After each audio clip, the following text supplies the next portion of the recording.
talking about all the surging infections and deaths, it is also made clear that losing a loved one is never easy, especially during COVID-19 when many people have lost family members without even getting to say a final goodbye. And in the news that we see recently, some children have lost their parents to COVID. So here is some advice from the Mental Health Department on how to handle this. Director General of the Mental Health Department, Panpimon Wipulakorn, suggested a few ways in which adults can communicate with children who lose their parents to COVID-19. Children under 6 years old do not yet understand what death is all about, so they may believe that their parents are only gone temporarily. It is advised that adults explain the permanence of death in simple terms. For example, you can tell them that when someone dies, they don't come back at all. Adults can tell them they can come to them or hug them when they want to.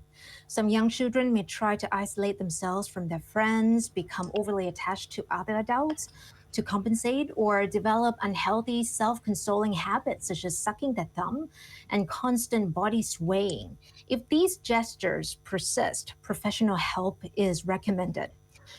As for children over 6 years old, they will understand what death is already. It is advised, however, that relatives or other adults should talk to them and listen to them more, and to allow children to express their worries and help them overcome their trauma.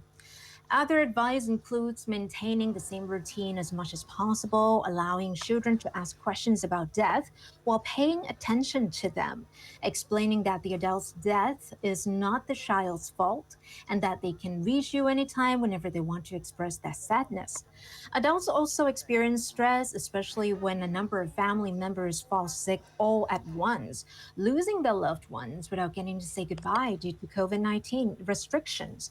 Those who have difficulties overcoming trauma can call the department's hotline at 1323.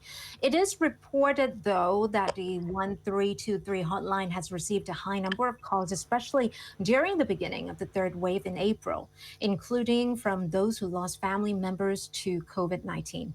17.6% of the callers reported suffering from stress, discomfort, anxiety, and insomnia. The mental health department has since then opened up more communication channels such as its Facebook page and its line account.